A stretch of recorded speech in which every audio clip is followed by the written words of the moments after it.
You're listening to Civic Media. You can tune into any of our live shows on any radio station across the state with the Civic Media app. Find us in your phone's app store and listen anytime, anywhere.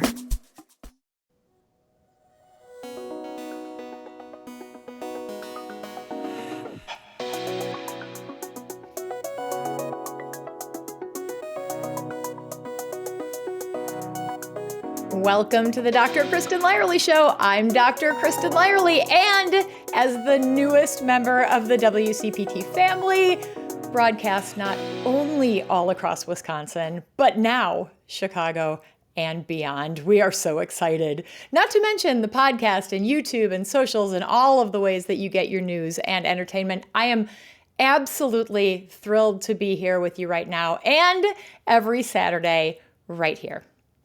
And over the next year or so, things I think are going to get pretty exciting. We're going to have a lot to talk about. For example, I don't know if you were paying attention last week when in a deep red Tennessee district that Donald Trump won by 22 points in a special election, Democrat Afton Bain closed that gap to single digits. And that in itself is really a victory. And in suburban Atlanta, 21-year-old Akbar Ali won his bid to serve in the Georgia State Legislature, making him the youngest sitting person in the Georgia State Legislature. Gen Z! After Zohran Mamdani a few weeks ago in New York and Abigail Spanberger and Mikey Sherrill, it sure feels like change is in the air. Like you can almost smell it, can't you? But to be honest, it's been brewing for a while where I am, up north, here in Wisconsin.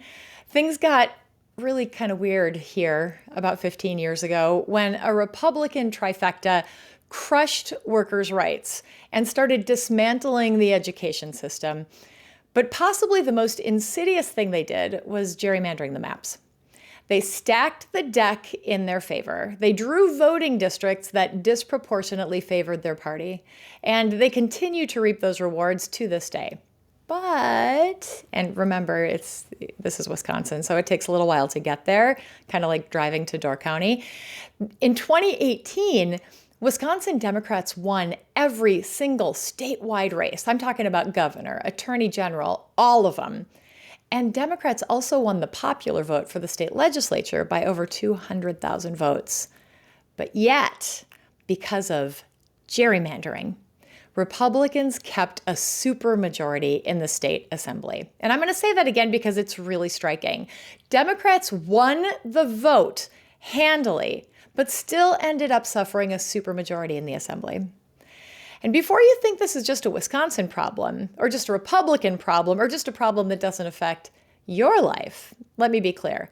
This is the issue that determines whether your vote actually matters. Because if politicians get to pick their voters instead of voters picking their politicians, that is not a democracy, my friends. So today, I'm so excited to be joined by Mark Gaber. He is an attorney who's been fighting gerrymandering cases all across the country, including and especially Wisconsin. And he's going to help us understand how we got here, why it's gotten so much worse, and whether there's any way out of this mess.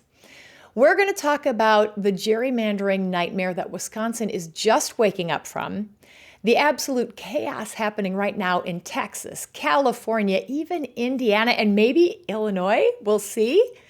And the quiet, evolving situation across the country as we are facing the repercussions of years of gerrymandering. And finally, we're going to ask the ultimate question, and Mark's ready for this one, but you're not going to get to it until the end of the episode. Is it possible to create a system that's actually gerrymander-proof? Or are we just stuck with whoever has power rigging the game? So, Mark, are you ready for this? I'm ready. Thanks for having me. Oh, I'm so glad you're here, especially for our first big Chicago show. Like, this is a big deal. Yes, Yeah. It's very exciting. All right, so let's start with just basics. I think sometimes people get really confused about just the definition of gerrymandering and why somebody who lives in Green Bay or somebody who lives in Evanston should care that their legislative district looks like a dragon or a garden hose.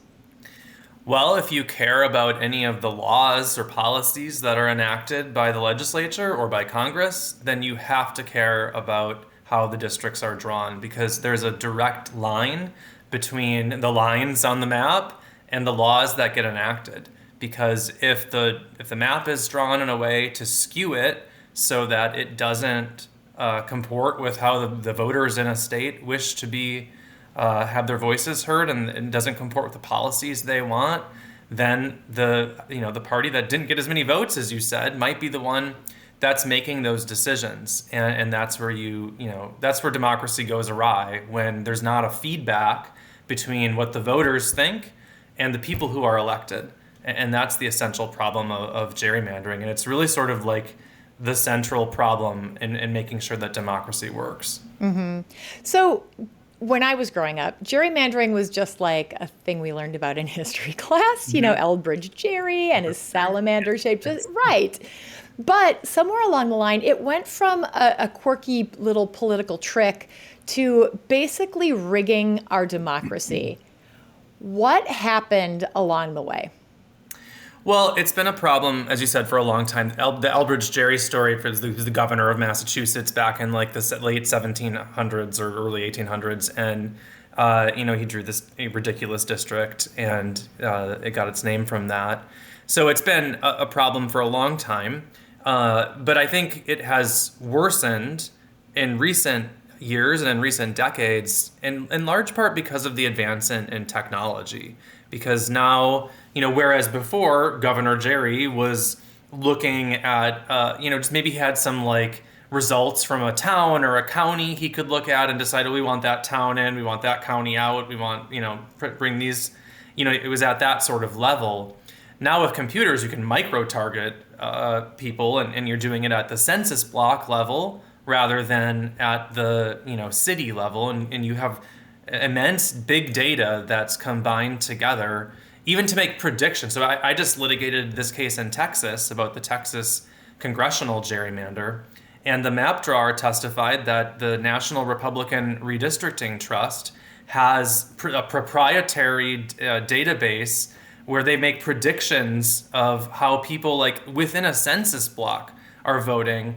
And they don't have, when they don't even have their registration information. They're combining information about what primaries did you vote in and how many did you vote early, and then they make an assumption about those voters based on that. And so that kind of micro-targeting is just not something that was available to legislatures in, even in the like earliest of the 2000s. It's really sort of 2010 forward where we've seen this extreme level of effort to micro-target voters for, picking when politicians are picking which voters they want voting for them. I am so excited to talk to you about Texas, and we're going to do that later in our conversation. But, I have this vision in my head of Scott Walker and his cronies sitting around a table looking at all of this data. Like you mentioned a few pieces of data, but what do they use and how precise have they been able to get? So in Wisconsin, you actually described basically what happened. It was three folks who were in a room together, and they came up with a series of maps and a series of sort of labels for them. So that one of them was Joe Handrick is one of the people who was involved. He was actually my state representative.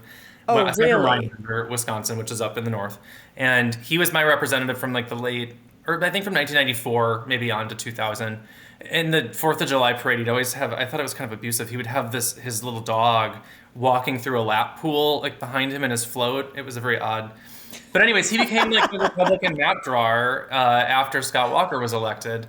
And he had these maps, and they were labeled like Joe Assertive, Joe Aggressive, and it was based on how extreme the Republican advantage would be in those maps. And so they use election result. They go back in time and look at like 10 years of election results. And sometimes voter registration, Wisconsin, not so much because you don't register by party. But primarily election result data. And they compile it from all the different elections and then see how can they fiddle with the lines to maximize the advantage by in this instance, cracking apart Democratic voters, and largely in cities and towns across Wisconsin and Madison and Milwaukee. And then, sort of submerge them in districts that span out into rural areas so that it's at least like 55% Republican. And then on the flip side of that, they would draw, a bunch of districts centered in Madison and Milwaukee that just sort of packed everyone tightly in those districts to have as few districts as possible that the Democrats would win, no matter the election result. And they actually did testing, durability testing, they called it, wow, to see how durable their gerrymander would be and how low the Republican vote percentage could get while still maintaining a majority in the Assembly and in the Senate in Wisconsin. And it was like it was a very precise system they had. Now, by today's standards, it looks a little imprecise. Right. But it worked.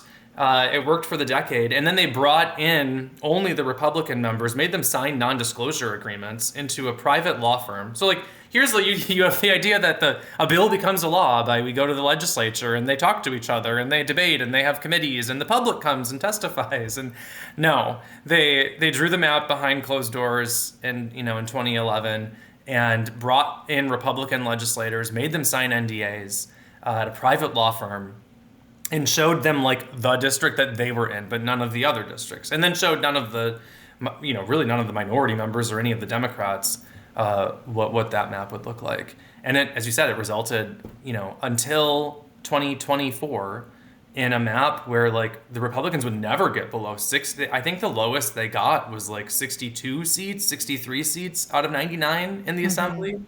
And I think they were at 2/3 in the state Senate until 2024. Yeah, it has been really unbalanced. Yes. Unbalanced because of the maps. And we're going to talk more about Wisconsin. But before we get to that, tell me about the technology. You mentioned that the technology that they used back then was really nothing compared to what they use now. What do they use now?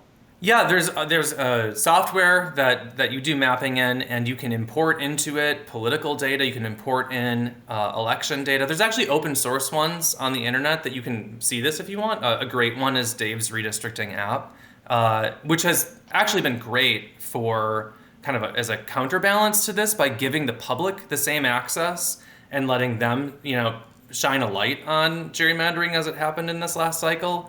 But you can display all of the election results in whatever, sort of reformulated in the new district you've drawn, like how a candidate would have done, say, in the last presidential election in this new district. And you can, with each census block that you move, you can see how that would change. So you can play with this data. You yourself can play with this data from home. Yes, absolutely. And, it's very fun. So I would encourage, mapping is just great. Maps are fun. And it's a great resource to check out and see. And it's also a sort of a library of all of the redistricting maps across the country that you can look at. So you can test it out for yourself and see just how it is that they can manipulate the map. And how do people find this? I mean, in case there are any nerdy people out there who are like, I want to look at my neighborhood. I think the website is davesredistricting.org.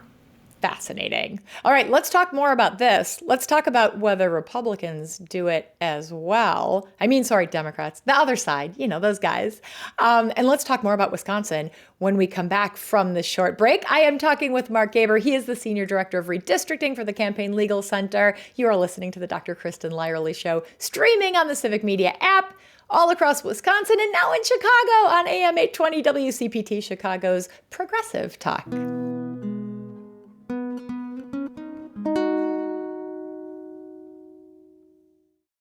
You're listening to Civic Media. Stay up to date on the latest news and information for your local community and Wisconsin by signing up for our free email newsletter. Visit civicmedia.us/email to get started. Welcome back to the Dr. Kristen Lyerly Show. I am Dr. Kristen Lyerly, and I am talking with Mark Gaber. He is the Senior Director of Redistricting for the Campaign Legal Center.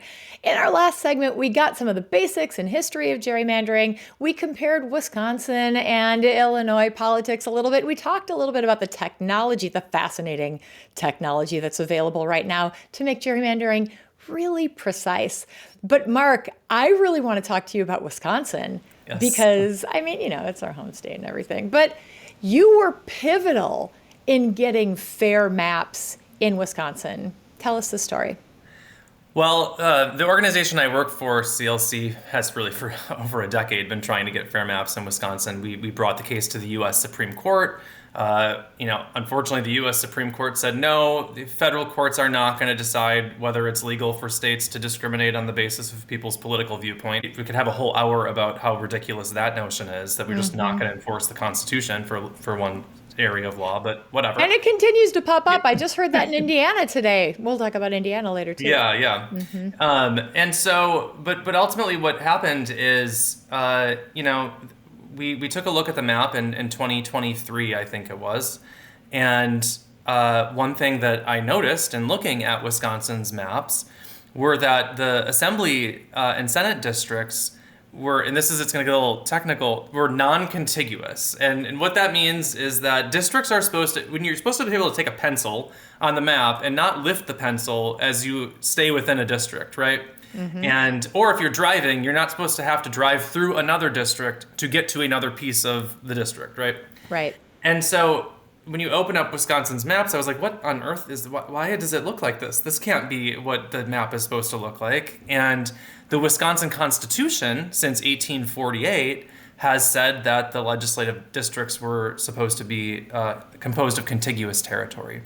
And so in addition to suing that it was a partisan gerrymander, which it was, that was, sort of the primary problem with the map. And everybody knew it. Everybody knew it was a partisan gerrymander. Yeah, that was not even really, you couldn't contest that. And so we sued over this contiguity issue. And it was a very straightforward, simple thing. Just the Constitution says the districts are to be contiguous. They're not. And the Supreme Court, the Wisconsin Supreme Court, after Justice Janet Protasiewicz was elected to the court, granted our petition, heard the case in November of 2023. We had oral argument.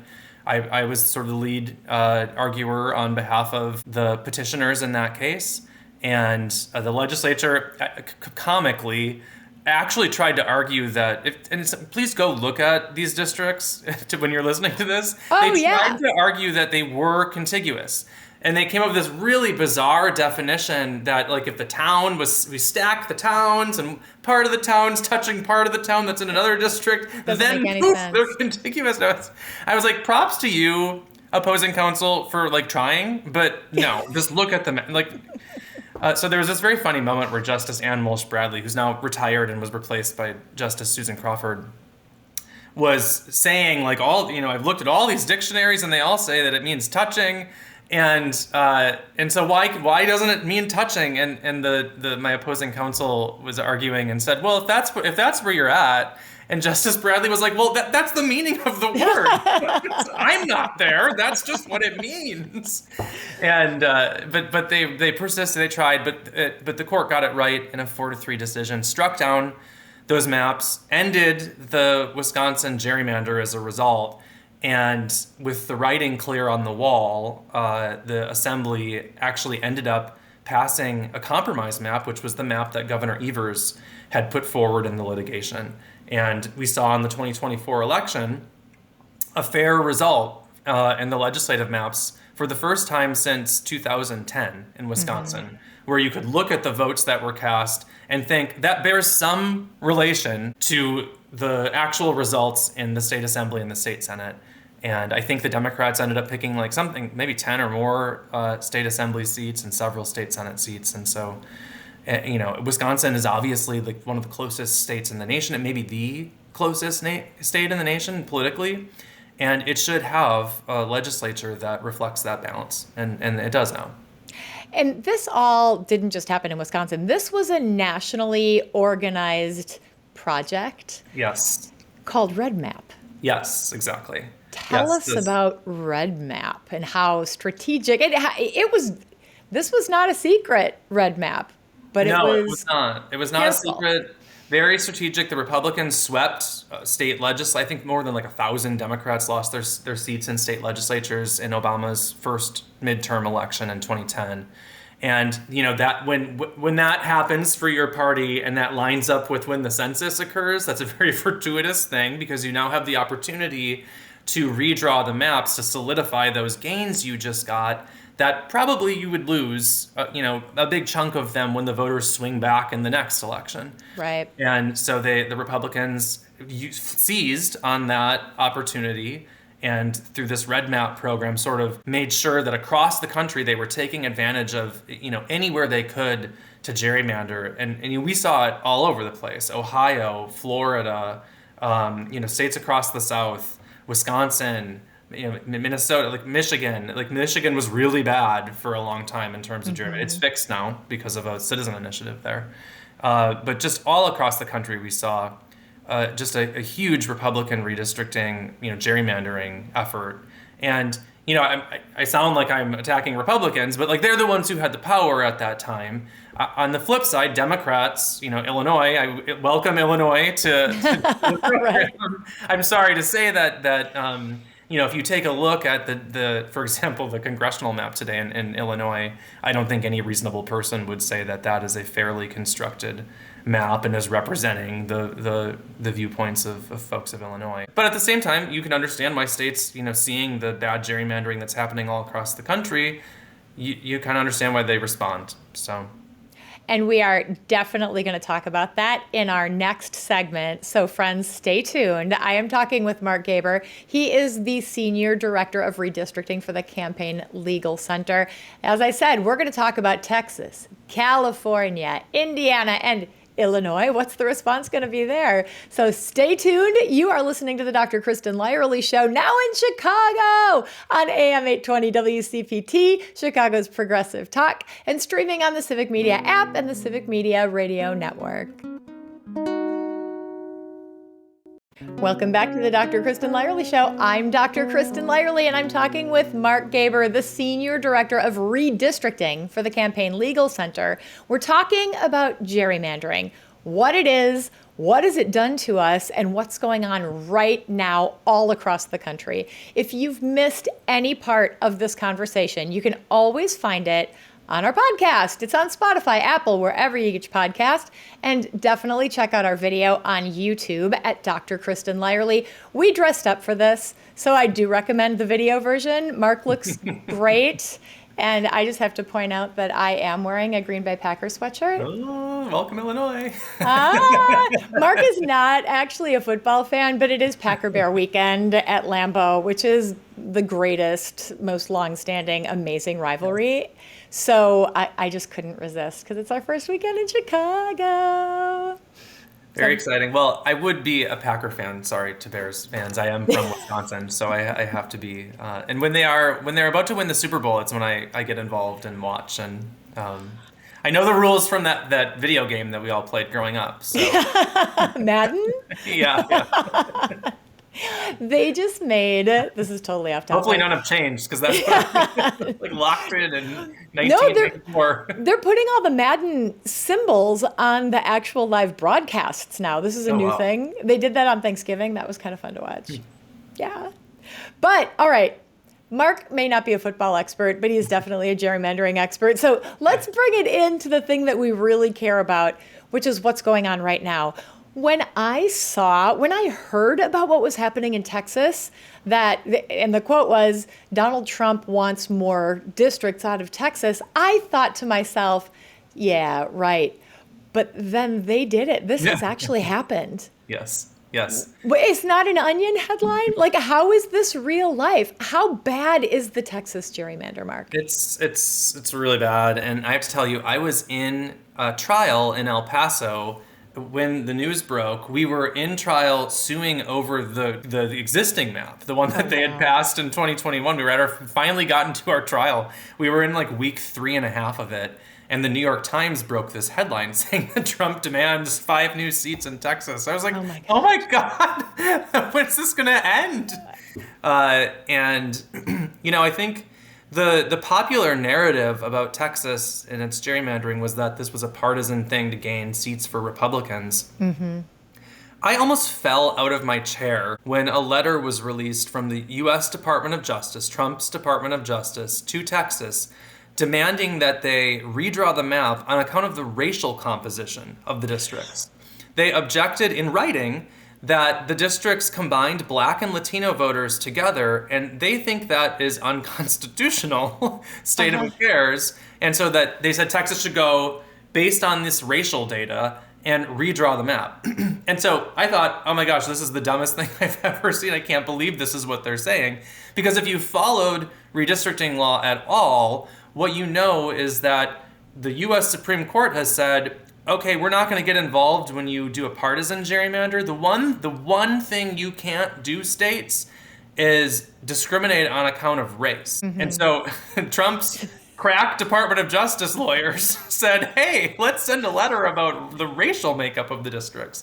And then Governor Abbott seized on that, and so did the legislature. And if you just watch the clips of the legislature in Texas, it was like every other word was this district is 47.6% Black. Now, it was like everything they did was about race, and it was just wild to watch. And so we sued, and a bunch of groups, everyone that was in the existing lawsuit just supplemented their complaints and filed a new action. And we told the court, like, we'll be here tomorrow, like whatever day we'll be here in 48 hours. Like if you have a hearing 3 days from now, we'll be there. We just need to get our witnesses to El Paso because we saw the clock. We're racing against the clock to get a decision, before the candidate filing ends, which ends next week. And so we put on a 2-week hearing with 23 witnesses and thousands of exhibits. And this was like many all-nighters were involved in preparing this.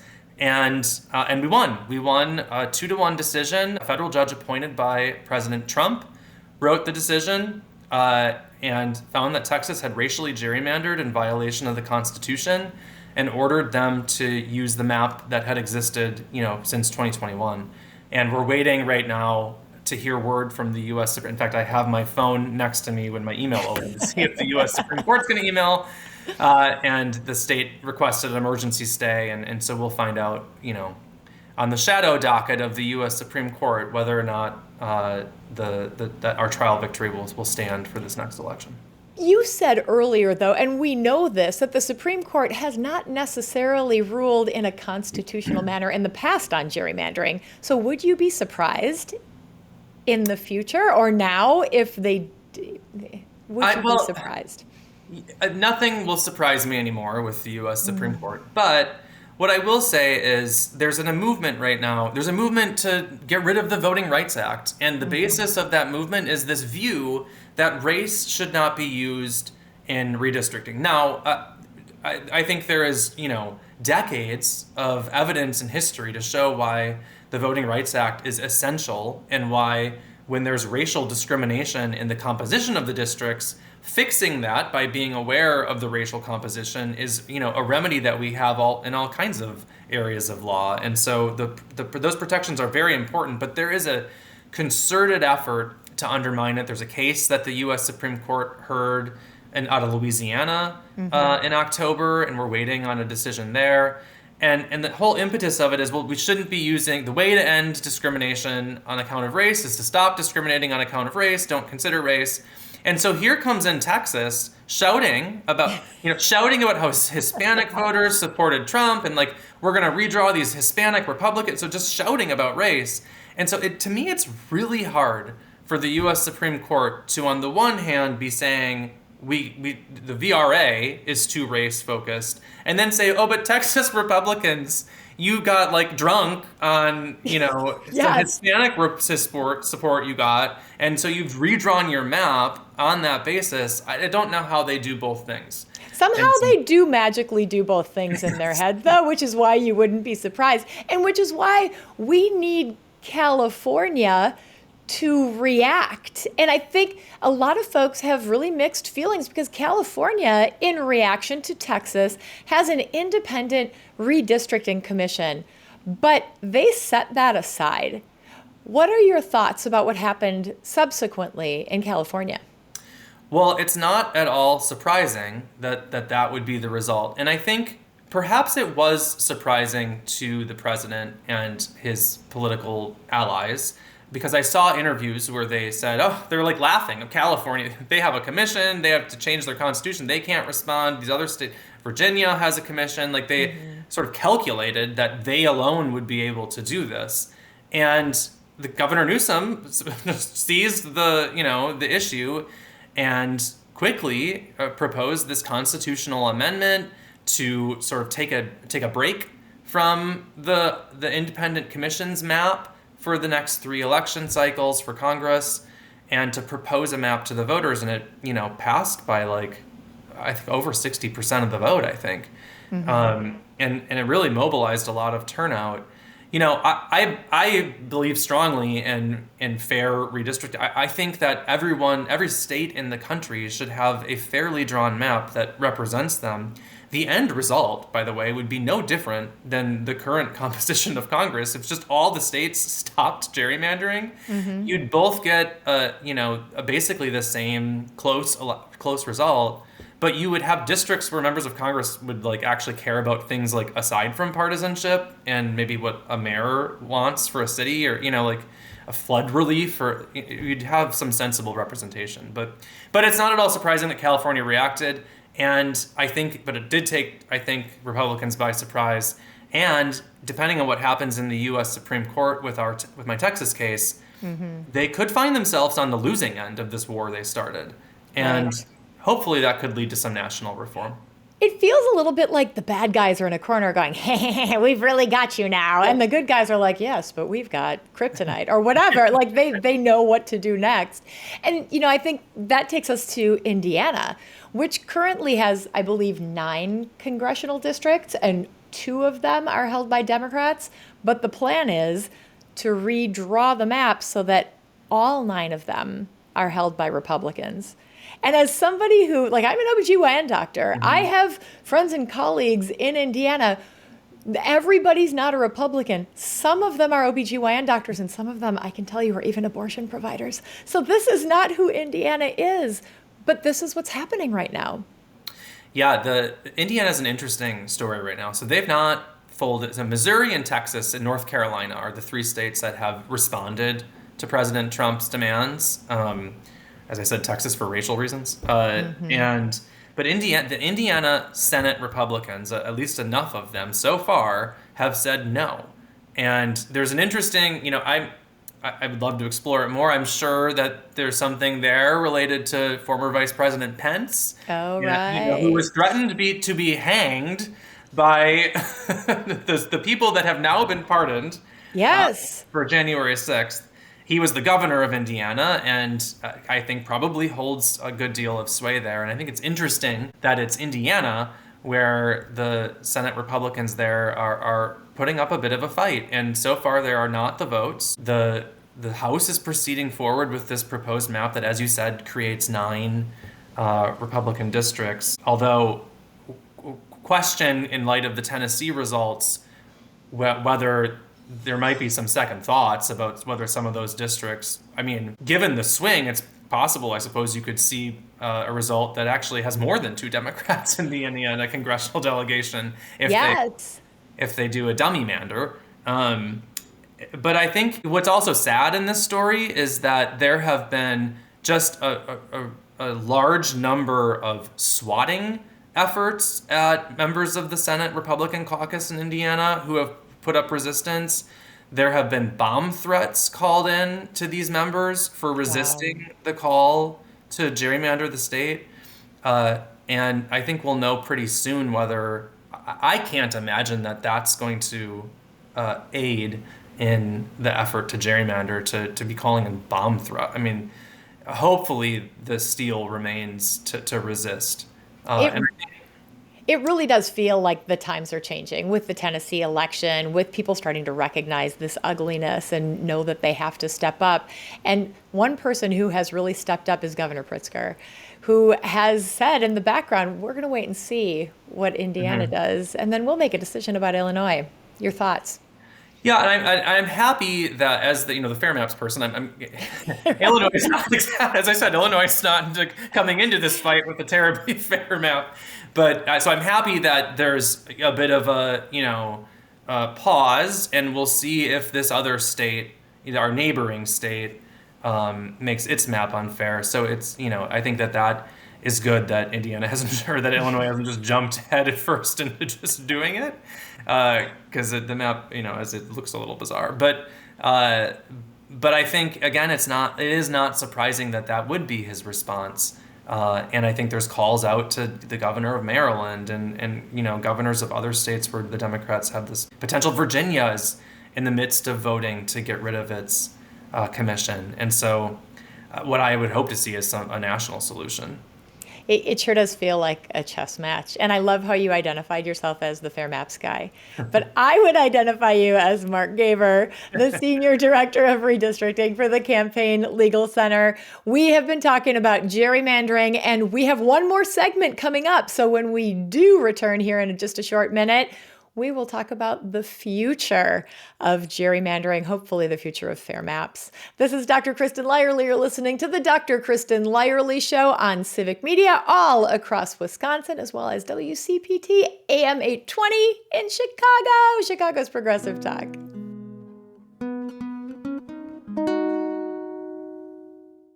You're listening to Civic Media. Find the latest news, information, and archives of all your favorite shows on the Civic Media website, civicmedia.us.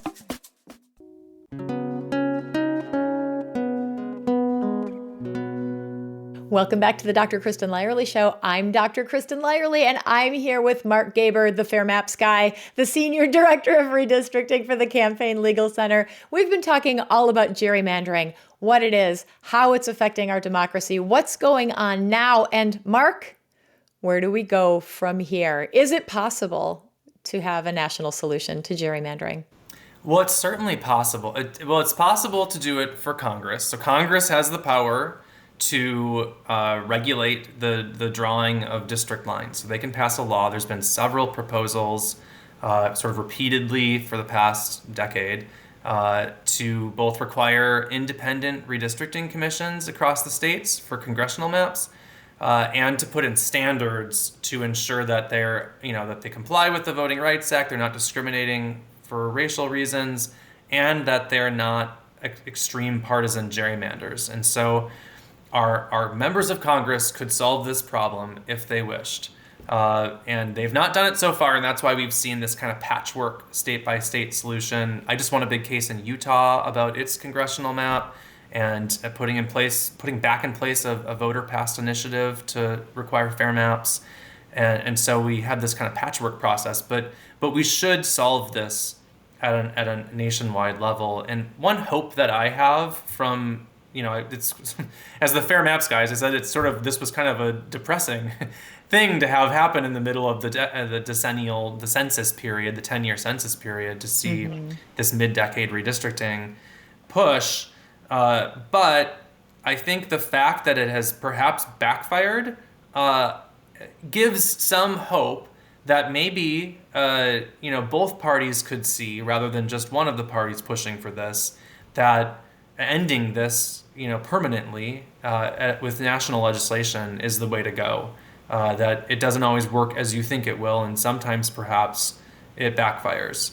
And I think that's the best thing that could happen in terms of getting a national solution.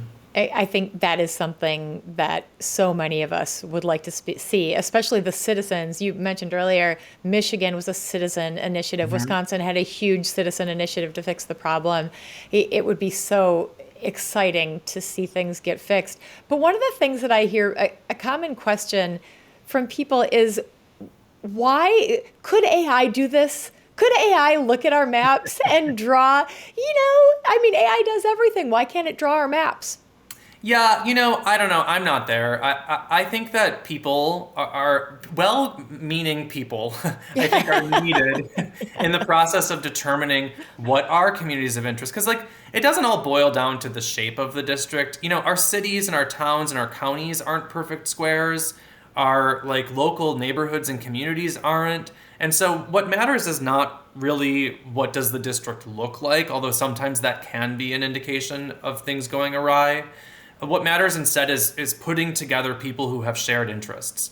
And that is not really something that I think AI is equipped to do. I think that well-intentioned people should be involved in making those decisions, and it should be transparent. The public should have a role in the process. They should have input. The people who are drawing the lines should not be the people who will then run under those lines. It should be people who don't have that conflict of interest. So that's why I support taking the legislature out of the picture entirely and just having these independent commissions of citizens. Michigan is a perfect example. It went from one of the worst gerrymandered legislative maps to one of the fairest set of maps in the country, in a process that anyone who, has watched School Rock growing up would just applaud at how wonderful this process was in bringing the public in, traversing the state, and making sure that they had the viewpoints of everyone. That's what we want to see. We want to see that replicated across the country. And as I said, if you do that, then the partisanship sort of falls away, because we then just reflect the country. And our country is a politically divided country. And so Congress would end up looking basically the same. It just would have districts that, voters, Republicans in Illinois, Democrats in Texas, Democrats in Georgia, Republicans in Oregon would all be fairly represented. And I don't know why we can't just all join hands across the country and decide that that's better. But in your opinion, is Michigan the best solution? Or is there something out there that's a better model? In my opinion, the Michigan Commission is the best model, because it puts together that truly independent commission that's made of citizens. I mean, they have like a lottery of like people apply, and they put them in a lottery, and just they pick out of that lottery who's going to be on the commission, and then they have rigorous requirements that makes it easy for these are citizens are not typically redistricting, so it makes it easy for them to follow it and make sure we have fair maps. Do you think it's possible, like really possible, for us to end up with fair maps nationally in this country? I definitely do, and I think that this episode, this war that we've had of redistricting in the past few months, if something is going to trigger it, I would think it would be that, because it is sort of one-sided in terms of who supported these efforts. It tells the Republicans that you could face harm from to your political interests by engaging in this battle. And as citizens, it's up to us to take the baton and to support efforts like this, to push for efforts like this. Yes, call your member of Congress. It matters actually more than you think. Not a lot of folks call their representatives and the members of Congress, and they listen. Yeah, they sure do, because they have to, especially right now as the tide is changing. Mark, I am so grateful to you. Thank you for taking time out of your crazy busy schedule, being all over the country, trying to make everything fair everywhere. I so appreciate you. This is fun. Thank you, Kristen. I've been talking with Mark Gaver. He's the senior director, the Fair Maps guy of redistricting for the Campaign Legal Center. If you missed any part of our conversation, you can always find it on Spotify, Apple, wherever you get your podcasts, and check us out on YouTube at Dr. Kristen Lyerly. Do not forget to like, share, and subscribe. We also want to hear your feedback, so DM me on any of the social platforms. It is so awesome to be in Chicago! Let us know how much you like the show and what you want to hear in the future. Many thanks to our wonderful and growing team, Abraham Lyerly, our producer, and so much more. Technical advisor Nick Tierman, who also composed our theme song, and graphic design by Nathaniel Gonzalez. On behalf of our whole team, I am Dr. Kristen Lyerly, reminding you to take care of yourself and each other. We will see you next week.